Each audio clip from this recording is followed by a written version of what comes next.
guys, Tori here from Overlook Horizon. Welcome to Starship SN15, which will hopefully launch today. We're live now. We've got some activity happening in Boca Chica, Texas. I almost said Boca Chica, Florida. We got activity happening. Boca Chica, Texas. You guys know that I don't like to usually start these live streams until I really have a good feeling that things are going to happen.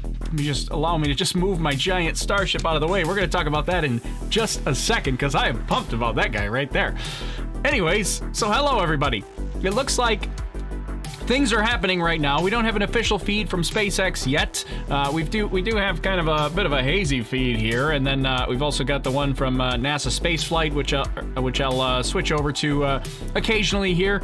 But we're getting ready to see a Starship fly, SN15. SN15 is supposed to have tons of upgrades. We just don't really know what they all are. So I didn't get a list. I didn't get a memo from Elon. Tried to, shoot him a message, say, yo, Elon, shoot me a list of the changes. He didn't respond. So I don't know the exact changes of what's happening today. Of course, as always, we don't know the exact launch time. This is a bit of an estimate. This is counting down to the top of the hour, which is roughly when we think that things might be happening. It is looking it's looking very close. We may even be closer than this, but I'm going to leave this here until we have any sort of official word from SpaceX. One thing that's a little bit interesting is SpaceX didn't update their website for today with the actual, the little Starship page that says they're going to launch as soon as Wednesday or whatever they usually say. That's not up. So we're kind of just relying on everything that's happening at the pad today. The village is evacuated. The pad is clear. The Starship, the flaps have flapperated. They did their little test maneuvers here. They went from the stowed position to the flight position here. We're ready to go. So things are looking pretty good. But before we do that, why don't I explain this gigantic, beautiful beast right here? This is kind of awesome. This is from my friends over at More Than 3D. I'm sure we could I might get my moderators here, could put a link in the description, but I got a 3D printed Starship from More Than 3D, which you can buy one of these yourself if you want to actually get them to make you one. You can also buy just the STL files if you have a 3D printer, and you can 3D print this at home. But this is pretty awesome for a couple of reasons. One, the flappers here, they flapperate. They also, everything's magnetic. Look at this. You just pop this thing off and just clicks back on. You pop this one off, click it back on. Everything, the whole thing. And it's super detailed. I took off on the outside here.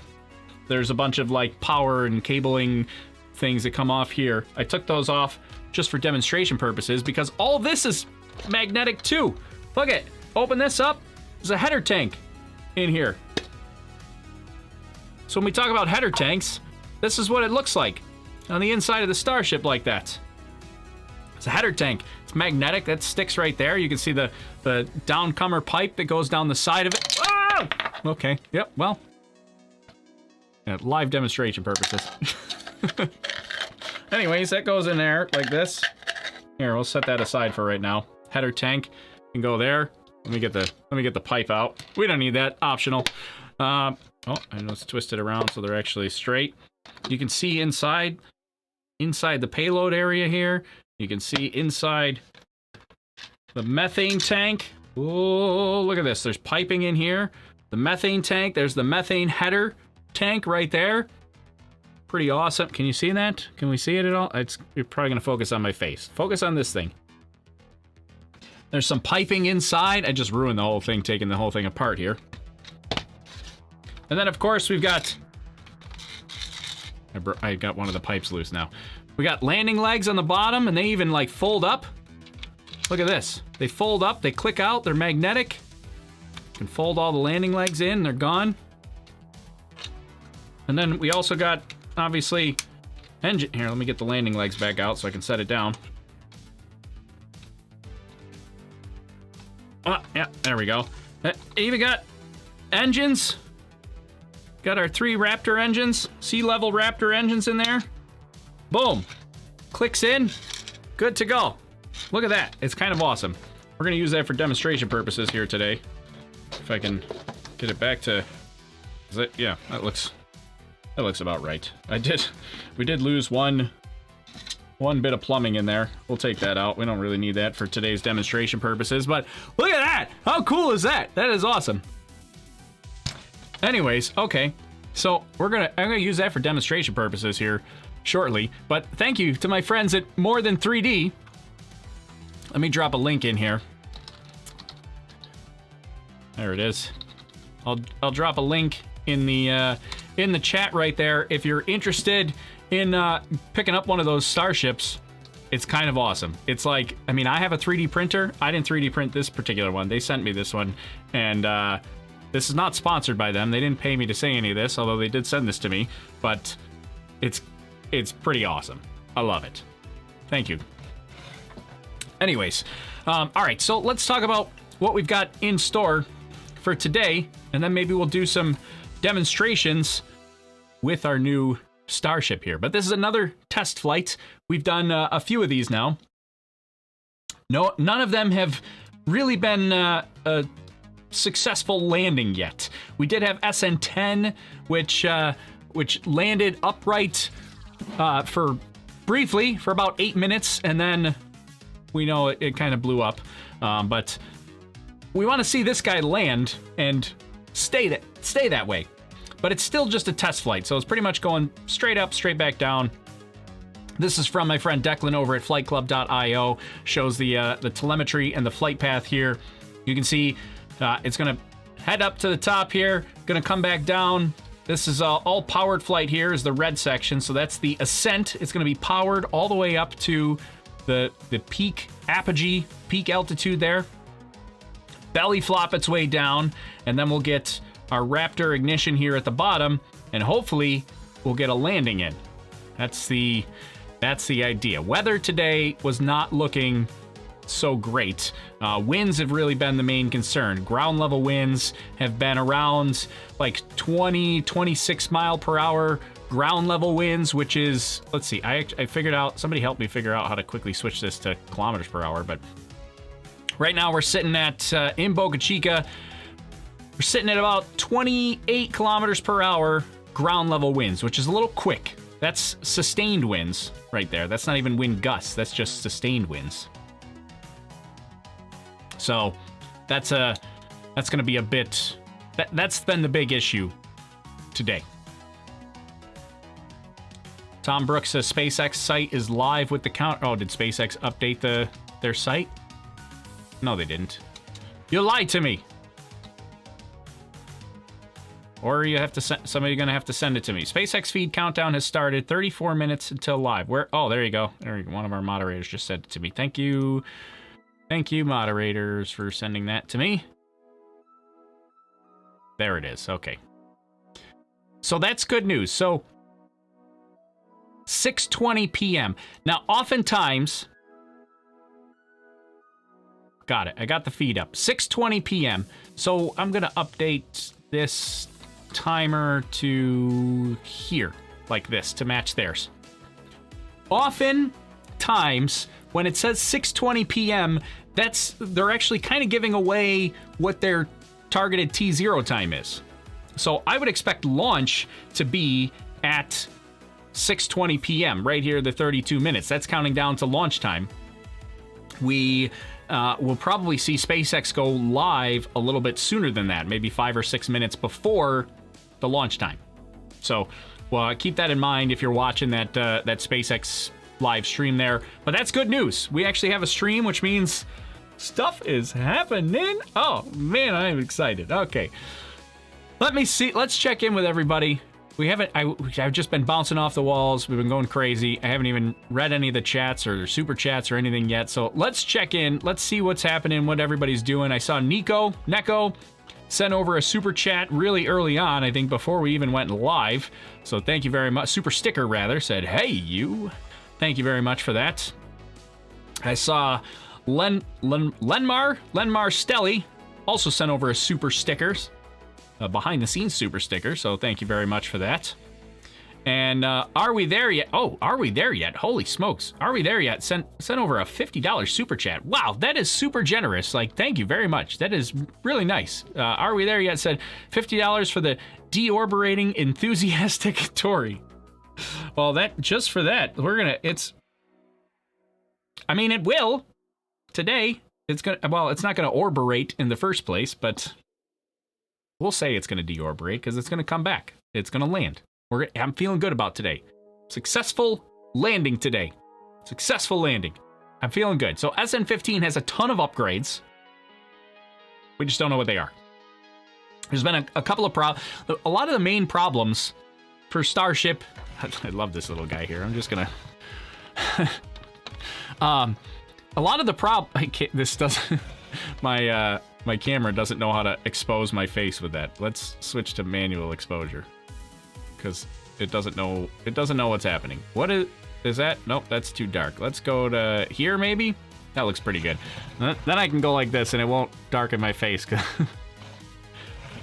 Anyways, a lot of the problems with Starship recently have been with the Raptors, or the Raptor plumbing and stuff. So the flaps have been doing okay. They've had full control over the vehicle during the belly flop maneuver. It's been great. It's really just that landing maneuver. And they started with trying to up the number of engines that they were going to land with. They've had, well, let's go back through the whole thing. So we had, should we go backwards or forwards? SN11, let's go backwards because that'll be easier on my memory. SN11, the flight that no one saw, happened in the fog, and we don't really know what happened. I think the last time I was with you for that, we had reported that I got some news about the flight termination system being used. From what I've heard, that seems not likely at this point. There's been some debate behind the scenes about, yes, it was used, no, it wasn't. It seems like most people say no, flight termination system was not used, and it was just a rapid disassembly caused by the number 2 engine, the number 2 Raptor engine that basically had a failure, and it just went. So that was SN11. We didn't really see it because it was in the fog. Let's see. SN10 landed vertical, hard touchdown, crushed all these little tiny legs. They need some new legs. Like these aren't going to cut it. But anyways, they crushed all the landing legs, and then it set. Oh, probably should mute that, huh? It's my phone. Crushed all the landing legs, and then it blew up 8 minutes after it landed. That was SN10. SN9 is the one that kind of came down like sideways like this and busted because one of the engines didn't ignite. And SN8 had a flame out on the way down, and it didn't have enough thrust to actually slow it down, and it landed like real hard. Another kaboom. So anyways, we're hoping for a good landing today. That would be real nice. But and also the Raptor engines itself, it's hard to keep this in mind. The Starship is a brand new vehicle, right? Brand new vehicle that's being developed. But the Raptor engines are also brand new. Like these are also being developed as well. So we got to keep that in mind as we're getting into things. So, we don't know what kind of changes have been made to the Raptor engines or to the vehicle itself. They also, on SN8, the flameouts, they said that they were running into like air bubbles in the lines and stuff like that. Or no, the SN8 was, they lost pressurization in the header tank. Getting all my flights confused. So the header tank, here, what's the model for if we're not going to use it? The header tank is right, let's see. There's the top of the header tank. So this would be a cross section from inside the liquid oxygen tank, and at the bottom of the liquid oxygen tank, or the top of the methane tank, is this methane header tank right there. It's a little kind of spherical tank this is the methane tank. I get them confused. Methane tank on top, liquid oxygen on the bottom, right? I have that right? Let me open this up. Let me just check. Which one's which? Yeah, this one's liquid oxygen on the bottom. Always get it confused. Anyways, so at the bottom of the methane tank is the methane header, which is at the top of the liquid oxygen tank. And that is used for landing purposes. So they use the header tank for the fuel to actually land the vehicle. Because remember, when it's doing that belly flop, all the fuel that's actually inside the main tanks is going to be stuck along the bottom of it here. It's not going to be able to reach the plumbing to actually be fed to the engine. So they use those header tanks. They keep those full the entire time so they can actually land the Starship with some fuel in there. So that was what I was going to say with that is they had ended up switching to helium to pressurize that header tank, right? So they were originally using autogenous pressurization, meaning they were using the methane itself to heat it up a little bit, build some extra pressure in that header tank with the methane itself. That way you don't need another gas. So if you're going to fly to Mars, you can use the methane and liquid oxygen only. You don't have to have another gas to backfill and pressurize the fuel as it's being depleted. So anyways, they had switched to helium. That's a little bit easier to control for pressurization, but ultimately they're going to have to go back to methane and that autogenous pressurization method if they're going to fly to Mars, because you're not going to get helium on Mars. You can generate methane and liquid oxygen when you're on Mars for a return flight back home. Helium, not so much. So that's one thing that people have speculated might have gone back to. They might have gone back to autogenous pressurization for this flight, but we don't know. We have no idea. So, all right, we've got some skirt venting, it looks like. Our moderators are reporting. Let me grab some questions here while we're waiting for SpaceX to go live. They should be live. Let's see, where's my SpaceX feed? I mean, they're still reporting 24 minutes, but I expect them to go live a little bit earlier. There we go. Brandon Butler sent over a super chat. Thank you, Brandon. Said, magnetic flippy floppers. Flip those flapping floppers.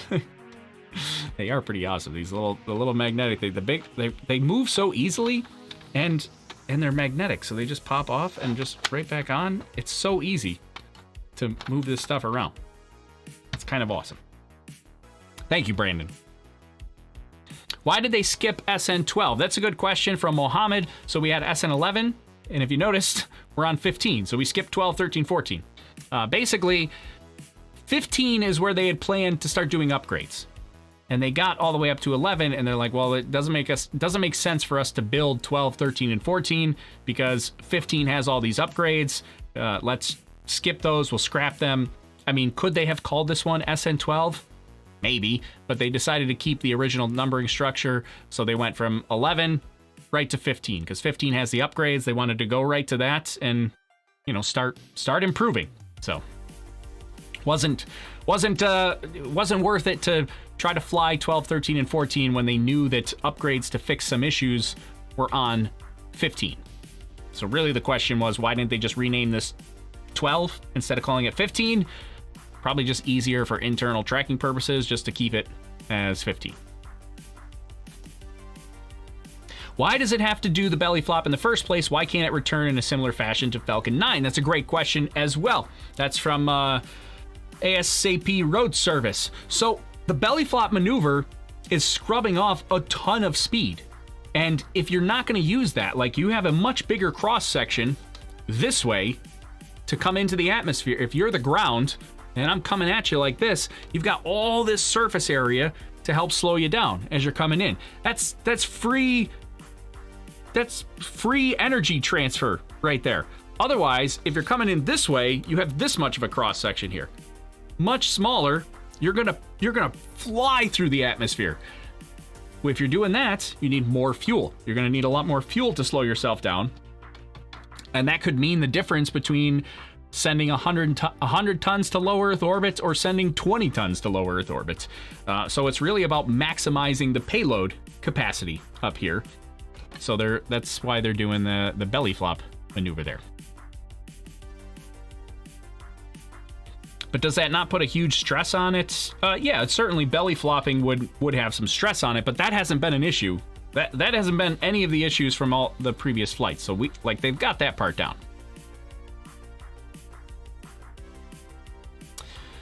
Let's see.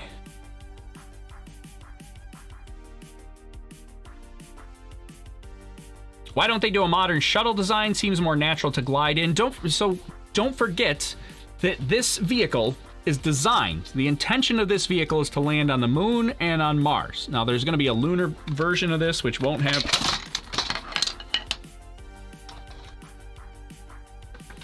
We're going to pretend that didn't happen. There's going to be a lunar version of this. You're supposed to, like, you can glue these together if you don't want to deal with the magnet. I left it just magnetic, which is a little bit I mean, they're very strong magnets, which is kind of cool, but it is a little bit fragile. So, so there'll be a lunar version of this, which doesn't have the flapper thingers, and but the vehicle itself is designed to land on the moon and Mars. So a shuttle-ish type design, which would require like a runway to land on. You don't have that on the moon and Mars. So that's a problem. Did I put these the wrong way? I think we're good. Okay, we're good. So yeah, a shuttle design, you're gonna have trouble landing on the moon or Mars with a shuttle type design.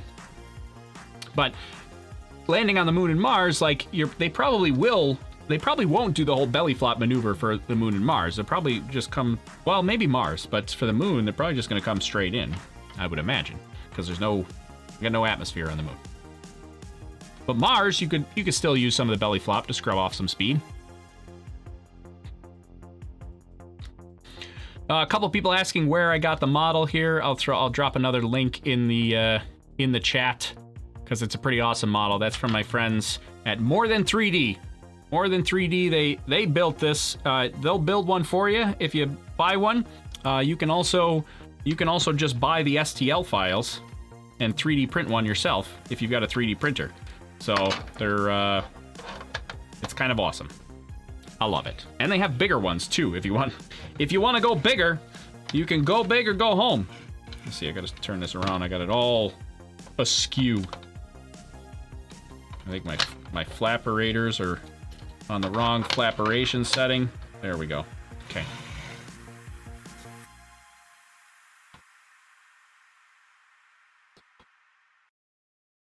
How will Starship go from belly flop to vertical without an atmosphere on Mars? Well, Mars has an atmosphere. So a lot of people get confused about that. They say there's no atmosphere on Mars. There is an atmosphere on Mars. It's just carbon dioxide. It's also very thin.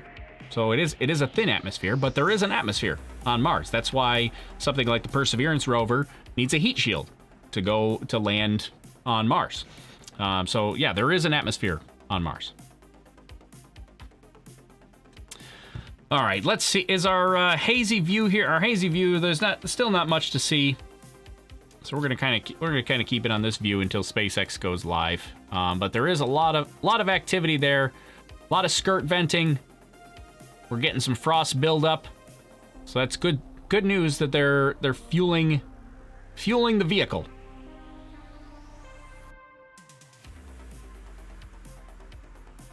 Let's see. Let me check in with my feeds and see if there's anything that any updates that I'm missing here yet.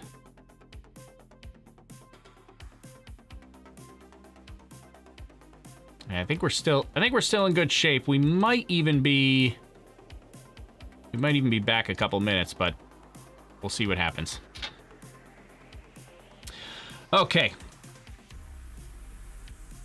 How would the lunar one land back on Earth without the flapperators? That's another good question. The lunar version of the Starship will not land back on Earth. So the lunar Starship that NASA has now contracted SpaceX, which is also being protested, but NASA has contracted SpaceX to build the HLS lander, the Human Landing System lander. That's a bit redundant. But the HLS lander that they're going to land the Orion crew on the moon with, that will not return to Earth. So the plan for the HLS lander is the crew will launch on the SLS rocket with the Orion capsule. They will launch all the way to the moon to lunar orbit in the Orion capsule.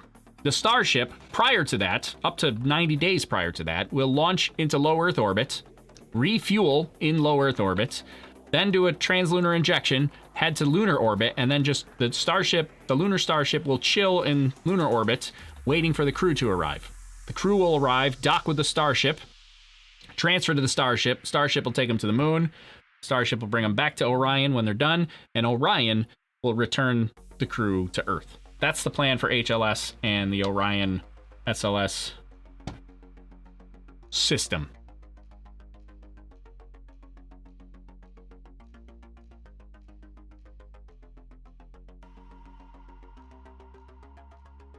Why can't we see the speed going down during max Q throttle down? Well, the speed will still go up.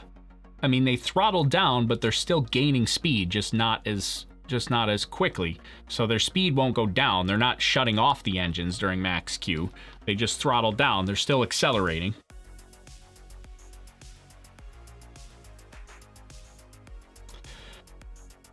Let's see. When will the first crewed Starship test be? Well, we don't know. Let's start with landing. Let's land one successfully first. We haven't gotten that far yet. So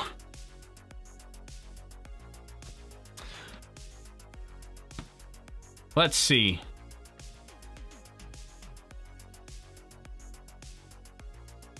Jaws Matt says I don't check this chat. No, we check them all. I check them all, Jaws Matt. We got them all here.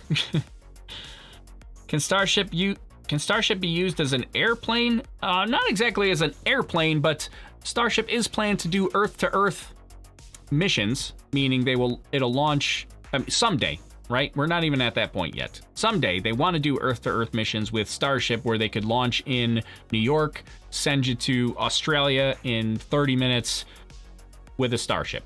I think we're years off from that, but that's probably the closest you're going to get to an airplane. These aerodynamic surfaces, they're not really, they're not going to sustain flight for you. They're more like control surfaces. They're going to control you're falling with style. You're not flying, you're falling with style, right?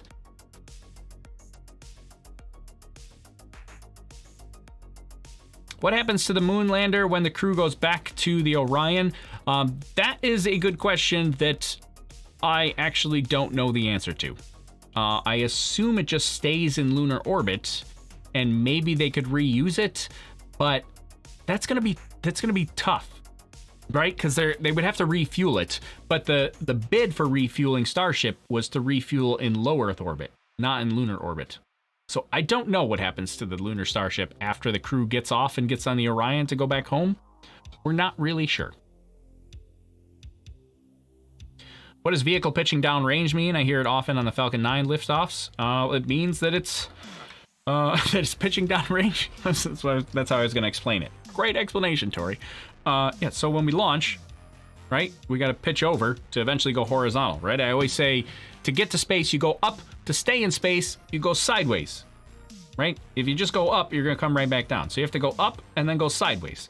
So when it's pitching downrange, it just means that it's launches and then it's pitching this way, downrange. Downrange just means in the direction that it's traveling, so it's pitching towards the direction it's traveling, and eventually it'll be going this way. Heard something wiggle in there.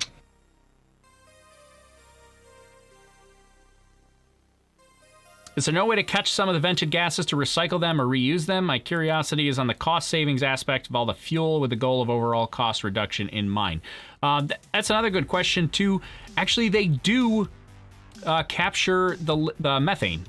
So they if you remember early on in the prototype days of Starship, methane, you can't just release methane gas into the atmosphere. Greenhouse gas is no good. So if you're going to release methane, you either have to capture the methane and recondense it, or you have to burn it. You have to have a flare stack. So sometimes you'll see they do that with hydrogen gas too for other reasons, so that you don't have a big boom. But yeah, a lot of times they'll have a flare stack that's away from the launch pad that they'll be burning the methane that they're venting off. They don't do that anymore. Now they have a methane recondenser. They're actually capturing the methane and recondensing it and basically bringing it back to liquid form so they can use it again. So they do that for methane. They don't do it for liquid oxygen. I think with liquid oxygen, it's the cost is low enough that they can afford to do that. They're in good shape. Do you have a super heavy model that you can attach to Starship to complete your model? That's super chat from Andy Arve. Thank you, Andy, for your support. I don't have a super heavy booster. This is all I got, is just the Starship. Kind of cool, but yeah, this is all I got for right now. I would like to get. They also have a Crew Dragon capsule that I may try to get my hands on, because that's also kind of awesome. Maybe for the next crewed launch, you see me with a Crew Dragon capsule.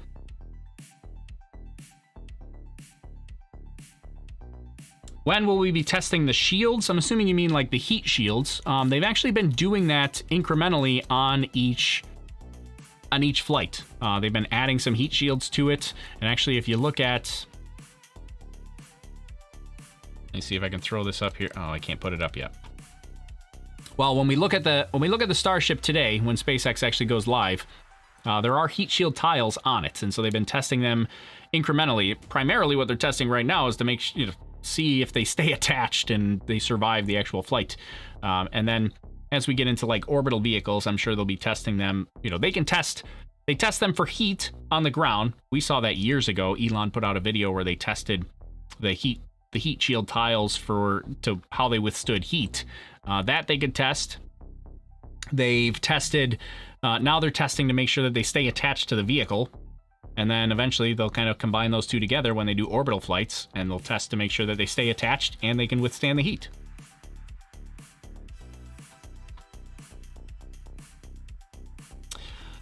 All right, let's see. So we are...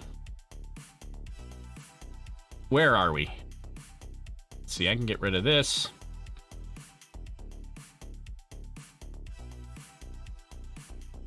How are we doing on time here? We haven't started, so I gotta back up. I'm gonna have to back up our time frame right now, because we don't have tri-venting yet. We do have methane venting. We've got the methane vent. We don't have the tri-vent. So we're still probably, we're getting close, but we're not quite there yet. Let's see.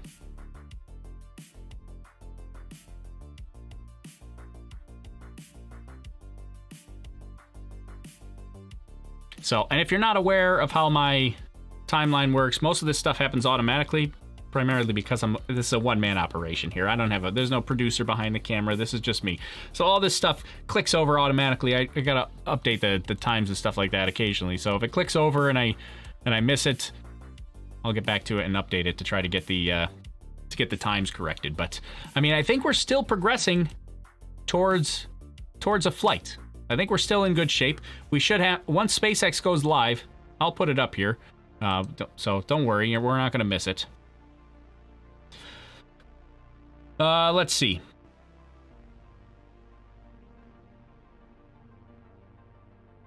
Yeah, Andy Arvey says they will have heat shield tiles on the wings, but no need for them now because they're only going to go to 10-kilometer altitude. Yeah, actually, all the heat shield tiles that are on them. There's a couple that are on the flapper thingers, and there's a couple that are you'll see it on the windward side of the body here, that are on there. It kind of looks like a big piece of black duct tape that's just a like gaffer tape or something that's on there. Those are going to be the heat shield tiles, and then up here they're kind of in like a little bit of I think they're in like a diamond-ish pattern kind of, but they're not really needed, but they're there.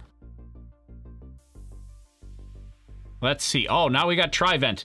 Tri-vent! That usually means we're about 12 minutes away. So I'm gonna actually, we're pretty close on this. I'm gonna bump to like here. Tri-vent is happening. We should have SpaceX go live shortly, because that means we are about 12 minutes away from launch. Hi, Tori. Love your streams. Why do you think NASA suspended SpaceX contract for the lunar lander? They suspended it basically because there's protests. So the national team, which is led by Blue Origin and Dynetics, they're not happy that they didn't win a contract, so they're protesting it with the Government Accountability Office, and NASA's required to halt the well, I don't know if they're required to, but they halted the contract during the protest, and when the protest is resolved, then they'll continue on. Really, what they halted is the money. So SpaceX could still work on it, but they've halted the money. They're not going to get any money. They might never get any money. They got to figure out what the protest is going to happen. So basically, the contract itself has not started yet. So if SpaceX wants to start developing things on their own, it would be at their own expense. So, I mean, you can't really blame Dynetics and the national team, which is Blue Origin. I mean, they lost a pretty lucrative contract, and so obviously they're kind of upset about that. But I mean, the national team, I do think that we should have 2 providers. I think it would be awesome to get the national team in it, but NASA just doesn't have the budget for it. So we got 1 provider. I mean, the national team system, they built exactly what NASA wanted at a price that NASA couldn't afford. So they're out. But we'll have to see how that plays out. It would be nice. What I would like to see come out of the protests is they say, all right, SpaceX, you get your contract. NASA, here's another $6 billion over the next however many years. Add Blue Origin to the mix so you have 2 providers. I think that would be awesome. I think 2 providers would be great.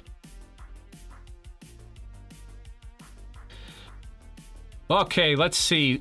I'm expecting SpaceX to go live here shortly, within just a couple of minutes. We'll see.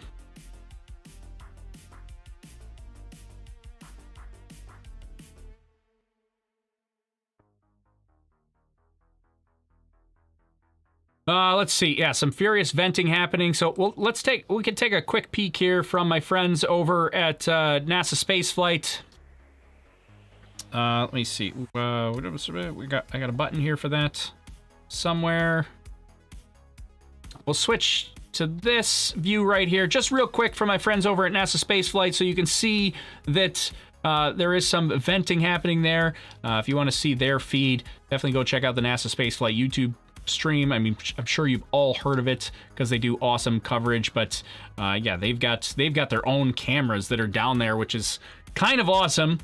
I wish someday we could get to that point, but we're not at that point yet. But yeah, you can get a pretty clear view of that from NASA Spaceflight. But hopefully we'll have that pretty clear view here in just a couple minutes when SpaceX goes live themselves, because they will have the best view with all their cameras.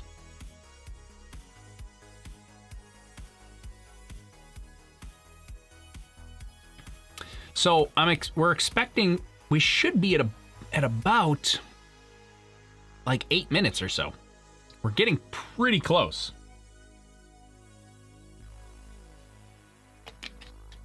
I'm talking a mile a minute, so we gotta get some Gatorade going. Let's see. Yes, white Gatorade. Not sponsored by Gatorade, but if you want to sponsor me, I will happily have that discussion. It's just that's my jam right there. Looks cloudy, or is it me? No, it is a bit cloudy. The weather today has been very iffy, right? So it's been very windy. There's a low pressure system that's the backside of the low pressure system has been pretty close to that area. Surface level winds currently are about 29 kilometers per hour, which is for all of us Americans is about 18 miles per hour, somewhere in that range. That's the ground level winds, which is really what we're kind of concerned with here, is those ground level winds. Upper level winds really haven't been too bad today, but ground level winds have been pretty high today and a bit gusty. So that's a bit of a concern, but it looks like they're going for it. So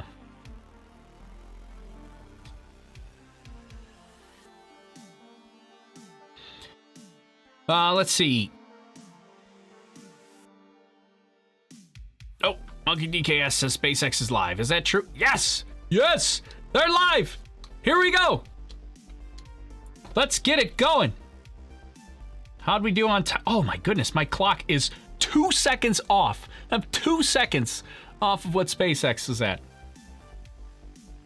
Oh, that is fantastic. That's awesome.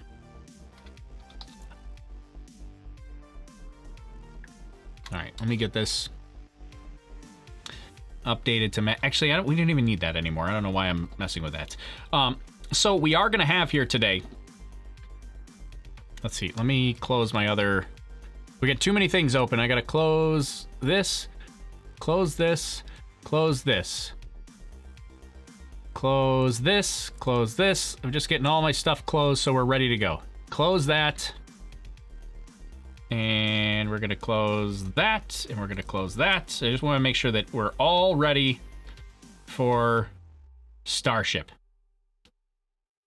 Okay, so I probably should get this out of the camera view because it kind of looks weird to have a Starship and a Starship right next to each other. It's like big Starship meet little Starship. Hey there, little buddy. Okay, anyways, get that out of the way. So what I was... Oh, let's turn the volume up. That's what I wanted to get at. Do I have volume? Affirmative to both. I have checked in with... Good afternoon. You're looking at SpaceX's Starship Suborbital Test Vehicle number 15. Countdown to flight in just under 5 minutes. Okay, so to fill you in, the telemetry that's up there, that is... Almost 5 weeks ago, we launched Starship 11 on a test flight from the adjacent Pad B. Today's flight is from Pad A. Our demonstration objective again is with the last 4 flights. Slowly climb to 10-kilometer altitude, which will take about 4 minutes, turning off engines on the way up as we burn off propellant mass. Once we reach 10 kilometers altitude, we will begin the horizontal descent back to the landing zone adjacent to the launch pad. If all goes well, we'll light 3 engines to flip the stage back to vertical and eventually land on a single engine. Okay, so... This flight includes multiple upgrades and improvements to address the findings from the rapid unplanned disassembly we experienced on the last flight. This vehicle also incorporates changes that get us closer to the orbital configuration planned for flight later. All right, I see a million people telling me to switch sides. I'm not going to switch sides. I'm going to stay on this side. There is a clock that's behind me, but I have that clock copied in the top right. So that clock, everything's simulated in the top corner except the clock. The clock is actually the real clock that's here. Watch, if I put my mouse over here, you'll see my mouse show up right here. You see my mouse right there next to the numbers counting down? It also shows up in the top right. So I just have this screen captured and moved up to the top right up here. So right here, it's the exact same clock that's behind me. So if you're trying to figure out what the numbers are that are behind me, they're up here. They're right here in the top right. Okay, anyways. So the rest of this telemetry up here, this is simulated telemetry. That is from flightclub.io. It is not provided by SpaceX. Watch, I can pretty much just, we can kind of do it. You know, if I just push go, it'll start going on its own. So that's simulated telemetry. Once we go on the flights, that'll click up for us so we can get a rough idea on where it is. Declan Murphy from flightclub.io is pretty awesome. He's kind of a magician, so that that telemetry should be really, really close to what the actual telemetry is. He's taken all the flights that we've seen so far. I'm gonna move this Starship so I don't break it. He's taken all the flights that we've seen so far and calculated mathematically with the maths to get the simulated telemetry. So it should be pretty darn close. So anyways, I still see people talking about the clock that's behind me. The clock that's behind me is also right here in the top right-hand corner. I knew you'd be upset. Minus 2 minutes, we continue to count down for Starship 15 flight. Pellet load is complete in the liquid oxygen system on the Starship. Methane fuel load is also complete on the Starship. Here we go. 1:40 on the clock. Again, the clock is up there. Don't try to look at the one behind me.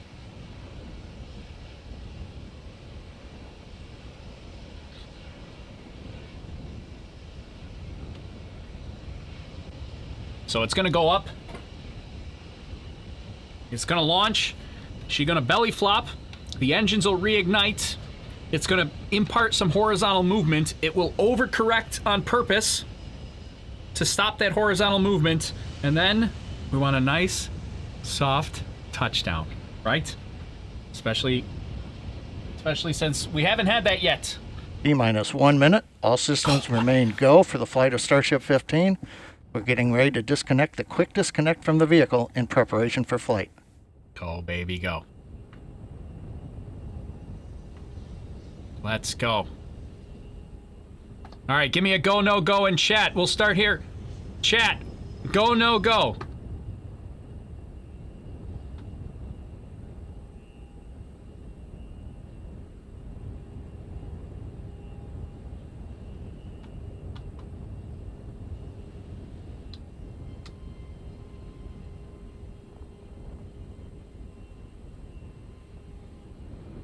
There it is. Everybody coming in.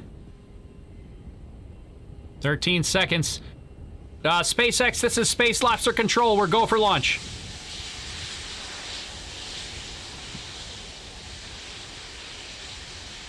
Here we go. Here we go.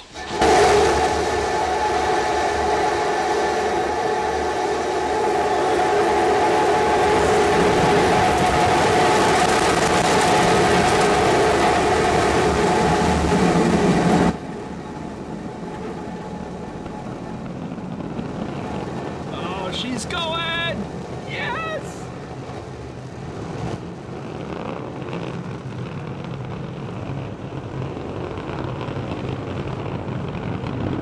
T plus 30 seconds. Starship 15 is airborne as we get a view of the 3 Raptor engines as we're powering our way to 10 kilometers altitude in today's test flight. Come on, this is the one. This is the one. She can do it. Simulated telemetry up in the top right there. You can see the fuel amount as the fuel starts to come down. See our altitude there. Velocity too, like not super high. Just past 1 minute into flight, we're through 2 kilometers altitude. All 3 Raptor engines continuing to burn. Next major event, about 1 minute, is we will turn off the first of the 3 Raptor engines.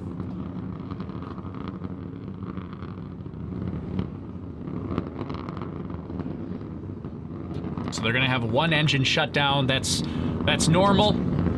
We're expecting that.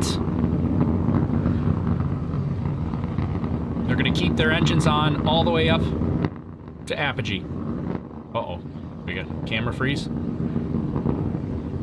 What happened? Just the camera freeze. The clock's still running. That's good news. The camera's frozen.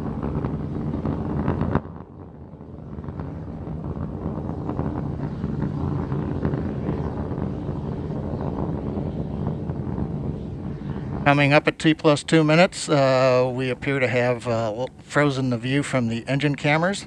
However, the Raptor engine's continuing to perform, and we've got shutdown on engine 3 on time. Okay, engine 3 shut down. There we go. You can see the Flight Club telemetry switch a bit.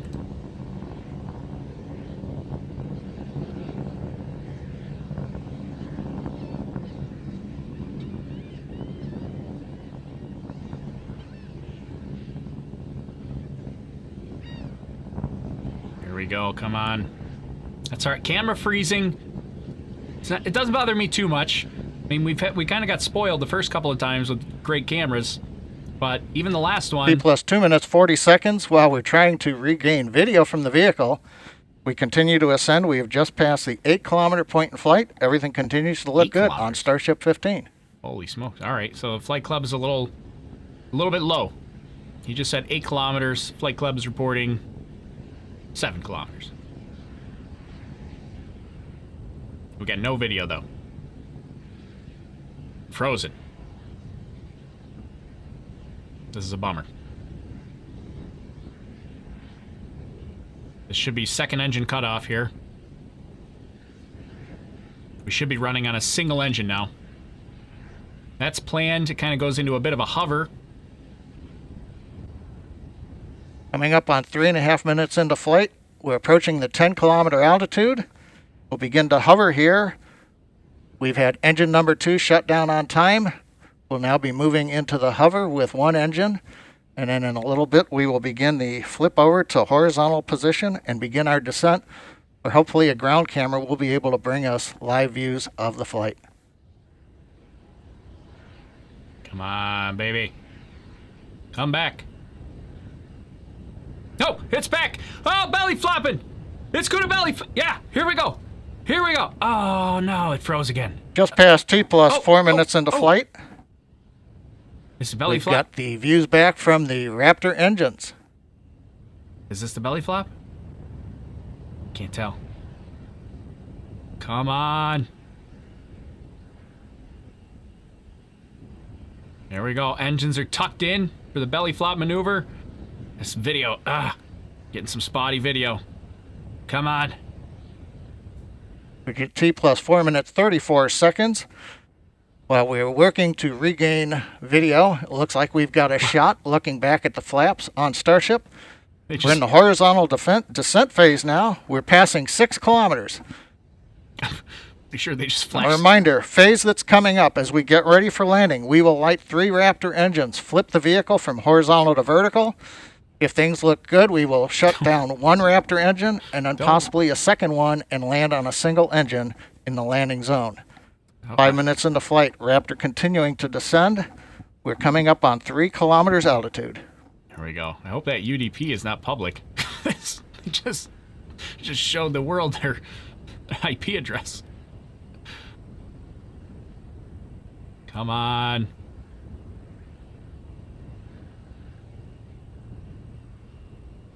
Come on, baby. Here she goes. She's coming down.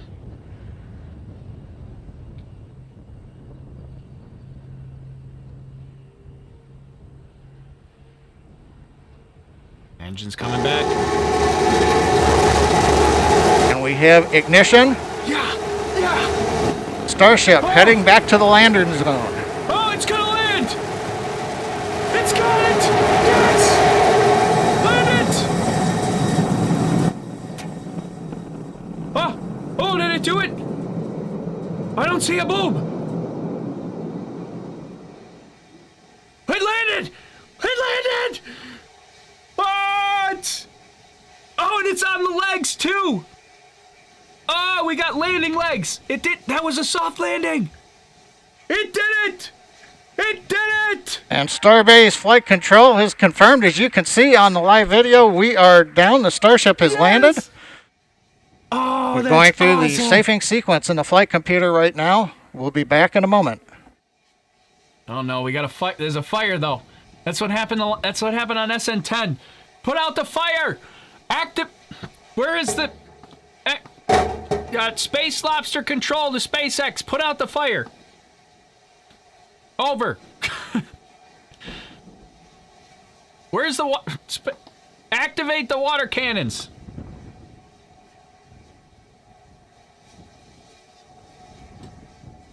Woo-wee. Oh, she landed. That was perfect.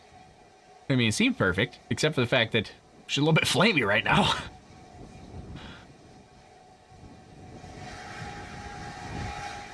Well, if you've just joined us, you missed a great flight. Right now, we have successfully landed in the landing zone, right on the concrete. You can see we do have a small fire at the base of the vehicle. Not unusual with the methane fuel that we're carrying as we continue to work on the test vehicle design. You may be able to see water going on the pad from the water cannons. But again, Starship 15, powered by 3 Raptor engines. We have successfully launched it from our facility in South Texas, landed after a routine flight where we shut engines down on the way to 10 kilometers, executed the horizontal unpowered descent, and then we got some great views of the engines lighting up as we came down for a landing at a nice slow velocity onto the concrete landing pad. That's awesome. The past 2 weeks have been full of accomplishments by the SpaceX team. We've had the incredible launch of the Crew 2 astronauts on the Crew Dragon Resilience. We've had the first nighttime landing and recovery of the 4 astronauts on Crew Dragon Endeavor's flight last Saturday night, and 2 successful flights of Falcon 9 in the past 7 days, each carrying 60 Starlink satellites successfully into orbit. And now the SpaceX Texas team has flown a test flight of Starship with a landing back in the landing zone here in Starbase, Texas. Also like to remember, this is the 60th anniversary of the first American in space, astronaut Alan Shepard and his Mercury capsule, and SpaceX has landed Starship successfully on this date. Again, an outstanding period as we work to enable the future of human spaceflight and expansion into the solar system. And with that, we're going to conclude today's webcast with the views here of Starship 15. Thank you for joining us here at SpaceX, and have a good day. No, but what about the fire, John? Put the fire out. Oh, no. Okay, well. Hold on, let's back that up. We're gonna turn that down. Somebody said, no, there we go. Somebody said, is it leaning? Doesn't look like it's leaning. It looks okay. Here, watch. We'll flip back through it. We'll see if it changes position. It looks pretty steady.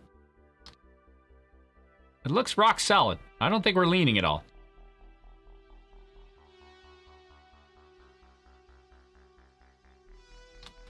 All right. We just got to fire. We got to hope that fire gets put out. They got the water suppression cannon here, the water cannon. It's on the wrong side. The flaperation devices are in the way. So, well, it landed in one. Actually, that looks like almost a perfect landing, except for the fact that it looks like they just barely made it on the landing pad. Like, I think this is dirt, isn't it? Like, this is the edge of the landing pad right here.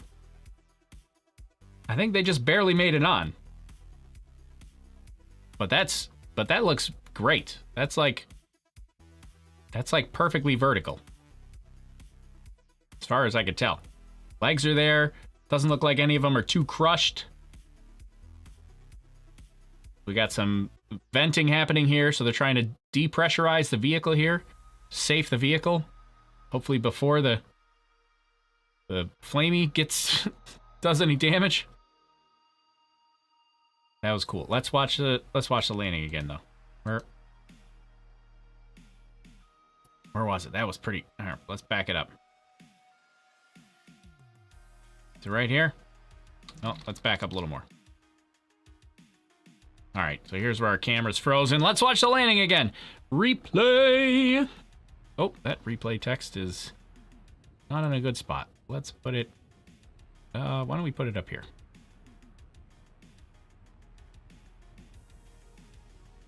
Okay, replay. Here we go.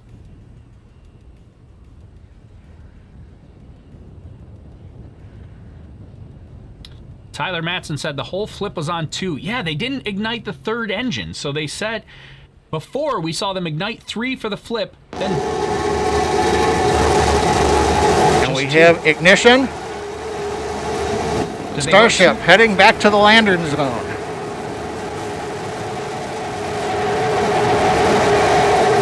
Still 2. Did they go 2 all the way down? I think they went 2 all the way down.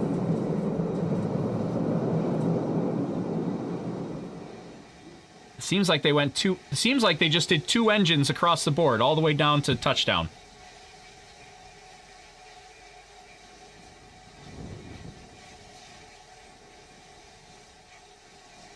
That's awesome. A bunch of people reporting. And Starbase Flight Control has confirmed, as you can see on the live video, we are down. The Starship has landed. That is awesome. All right, let's back that up one more time. Let's see that again here. So our telemetry, if I could probably go to this view, because we don't need the simulated telemetry anymore. Everybody's saying the fire's out. That's good news. It's great news, actually, because that means we would pretty much be good to go. If the fire's out, she's set. Look at this. And we have ignition. Starship heading back to the landing zone.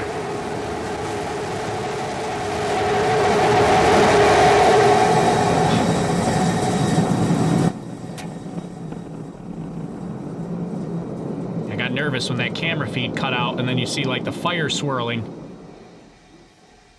But that's great. That's fantastic. Fantastic! Oh, man, that's awesome. It's so awesome. Wow. That's what we need to move forward.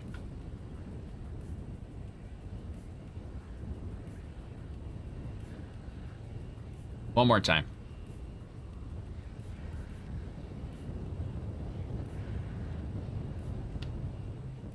It kind of looks like it's doing a bit of wiggling, but I don't know where this camera is. It almost looks like it's on the flap.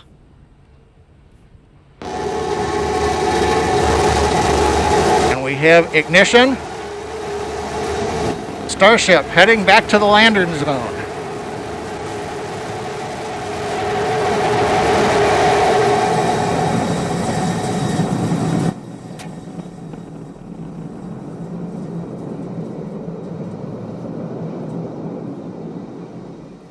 Boom.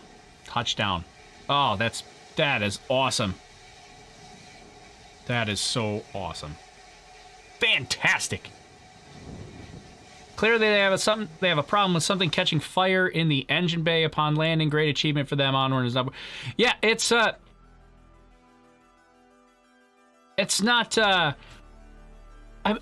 they use methane fuel, right? Methane rises. So as the engine is extinguishing itself, like some of that methane can kind of rise into that skirt area, and it can be natural for it to catch fire. The question is, like, what do you do about it to make sure that it doesn't, that it doesn't destroy the vehicle, right? So, let's see. That couldn't have gone any smoother. That was the victory they needed, says Nomadic. I completely agree. Like, we needed one. We needed a solid landing so we can push forward. Like, it feels like it kind of felt a little bit like Groundhog Day. It was like 8, 9, 10, 11, like all of them with this, like, failed landing. Landed, but it failed. Failed landing. Like, we just couldn't get there. But that's the victory we needed today. We all need it. Elon tweeted. All right, let's see what Elon had to say.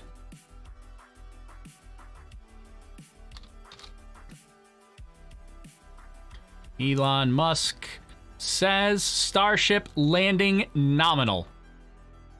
I mean, it looked perfect. That is awesome. You guys are tweeting screenshots at me, all right?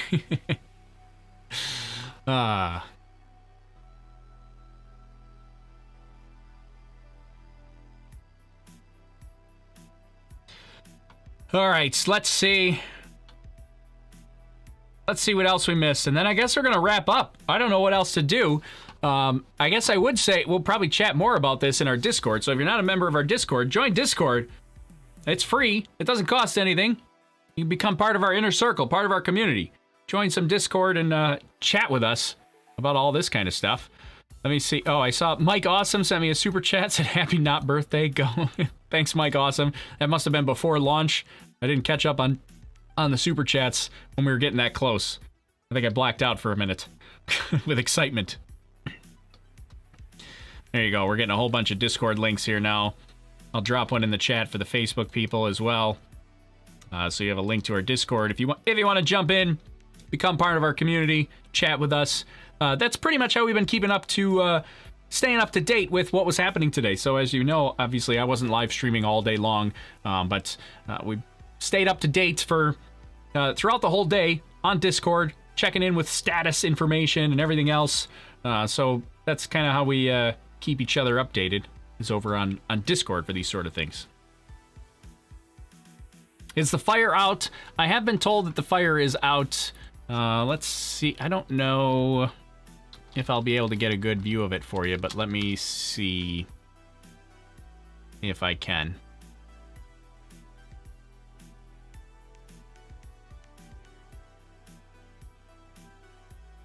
Yeah, I don't have a good view of it here now, but I've been told that the fire is out.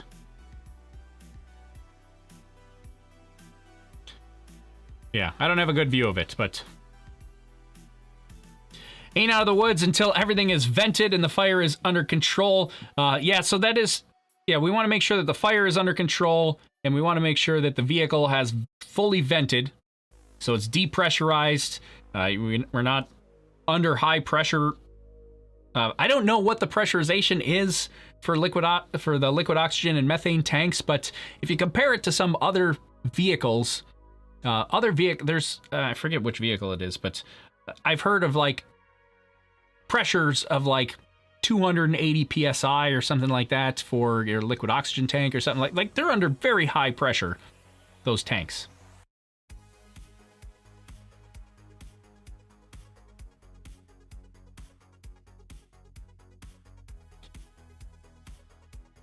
All right, let's see what else. Caesar Anitas, thank you so much for the super chat. Appreciate it. Kevin became a Rocket Engineer member. Thank you, Kevin. You can access the secret sections of Discord now, where we have our members chat as well.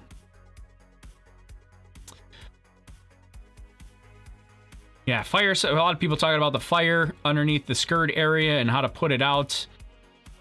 That is that is something that they, probably need to work on a bit. But I don't know how concerning that is. Like that may not be too bad. I don't know. We'll have to see.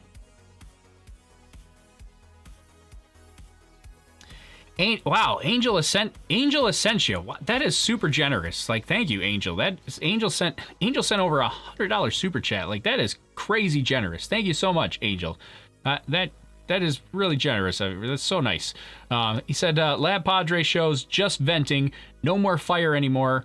Following you since SN8, and you always have been spot on. Glad that I saw the success of SN15 here. Thanks you. Well, thank you, Angel. I'm glad you've been joining us with all these Starship launches. The exception of the one that I missed. Which one did I miss? Oh, SN10 is the one that I missed. But yeah, so it looks like everybody is saying it's that the fire is out. But thank you. I can't get over Angel super chat there. Like, thank you so much. That is so super generous. And just so you know, Angel is an angel, right? For sure. Just so you know, Overlook Horizon's a non-profit, so that doesn't come to me. That goes to Overlook Horizon. That's how we pay for the cameras and the lights and pay for the Flight Club telemetry, because I pay Declan Murphy for that sort of thing. And hopefully someday soon, maybe I can get down and see the Starship in person. That is something that I really want to do soon. How close is the landing like from the edge? Yeah, it is very close. Like, I'm pretty sure this is the edge of the landing pad right here. It's like, I don't know, maybe a foot. It looks less than that.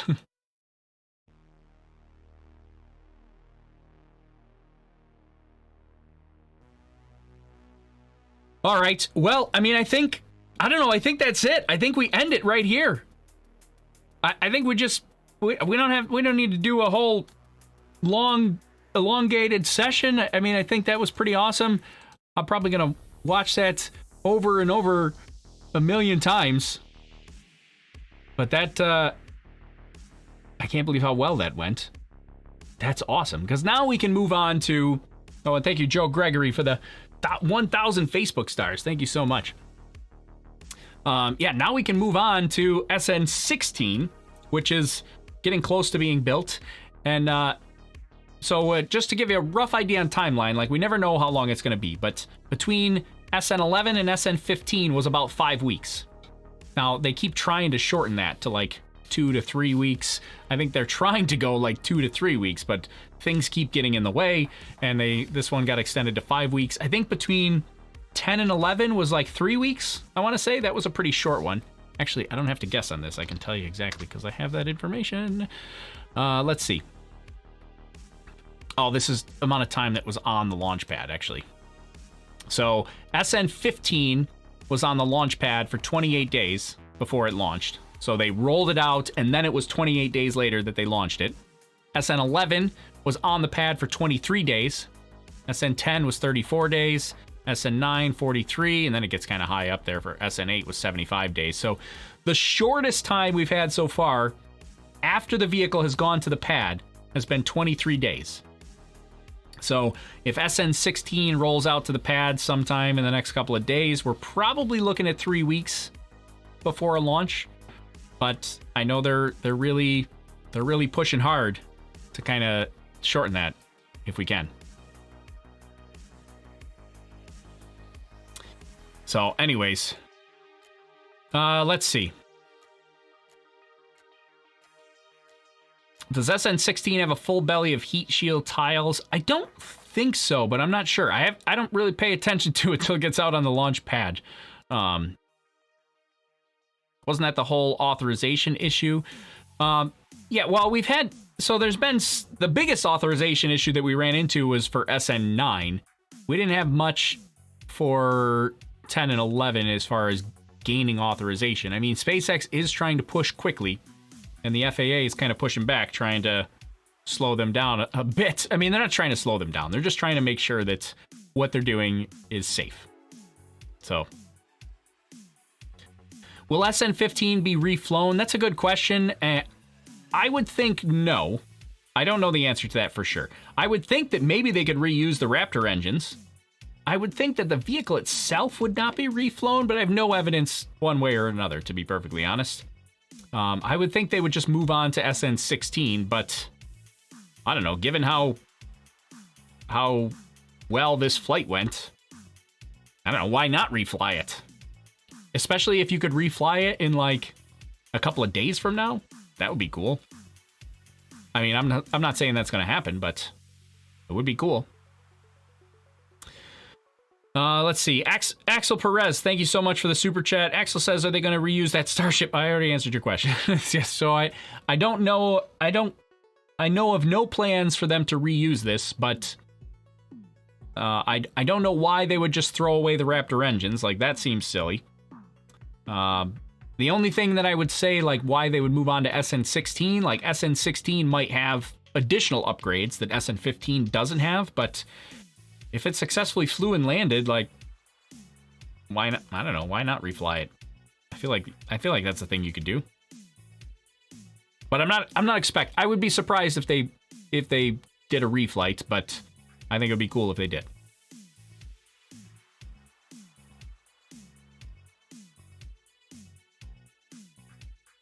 What happens to SN15 now? I imagine now they're going to go through inspections. They're going to check all the plumbing. They're going to check the engine. Like this, if you think of it, this will be the first vehicle that they've actually had the chance to inspect after a flight, assuming it holds up. We got to pass that 8-minute mark, but which we have. We're 26 minutes, 6-minute flight. Yeah, so we're like 20 minutes past landing. So we're good. We passed the last mark.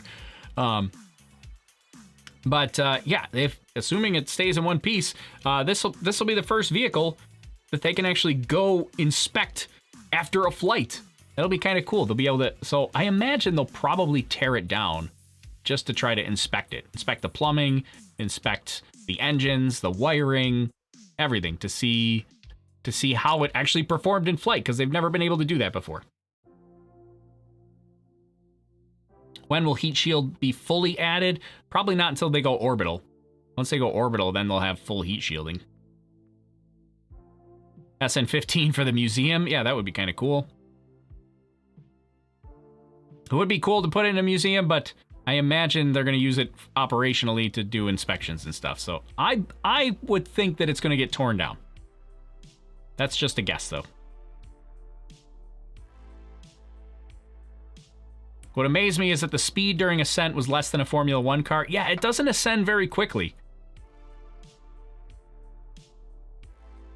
Now, once you put a super heavy booster on the bottom, like, that might change a little bit. It's supposed to have, 28 Raptor engines or something like that.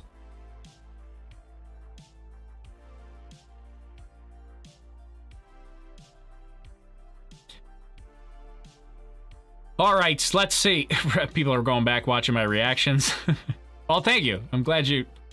I don't know. I just do it. It's just a giant kid in a adult body.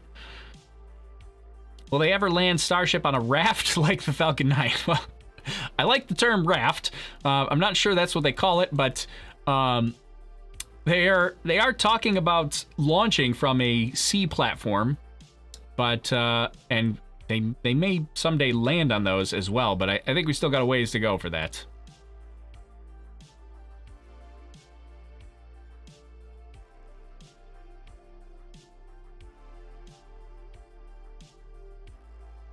All right, well, I don't want to drag this out forever. This was a lot of fun.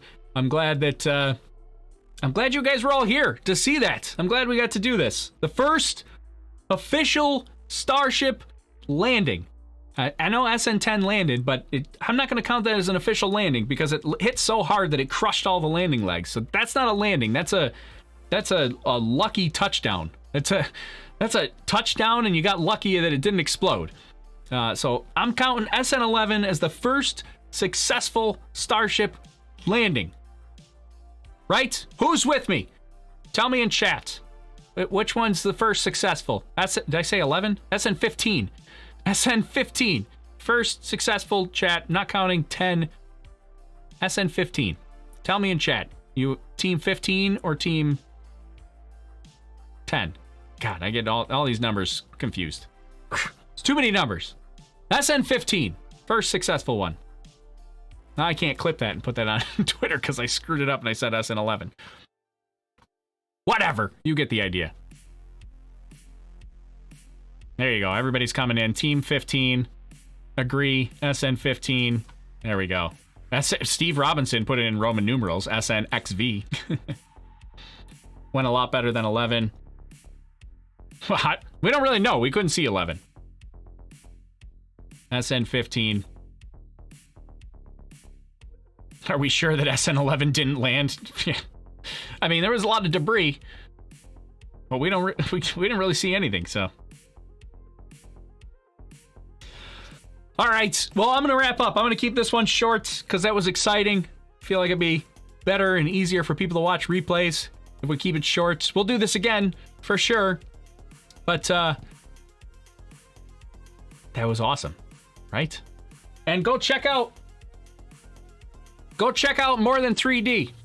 They did not sponsor this. They did give me one of these, but they did not sponsor this, and it's awesome. So yeah. Get yourself a 3D in celebration of SN15 landing. Go get yourself a Starship model. You can land one yourself, right? Go do it. More Than 3D. Here, I'll drop the link one more time in the chat. Oh, wait, I don't have the link now. Where did I put it? There it is. There we go. Drop that in there for you. If you want to go check it out from More Than 3D. So thank you to them for sending me this. I'm going to be using this a whole bunch because anytime we talk about Starship, I feel like this is great for demonstrating flaperation, right? Demonstrating the engines, the landing legs. Some people are like, it doesn't have landing legs. It does have landing legs. They just flip in and out, right? They flip in, well, they start in, and they flip out on landing. Whoop, just like that. And we can talk about the header tanks, like our liquid oxygen header tank, which is supposed to go in here, but we pulled it out. We're going to do that a lot. So, your own Starship to cuddle with, right? It's awesome. Okay, that's it. That's going to do it for me, everybody. My name's Tori. This is Overlook Horizon. We'll continue the conversation over on Discord. I hope to see you there. And if not, we'll see you right here next time. Thanks, everybody. All right, we'll talk to you later. See ya.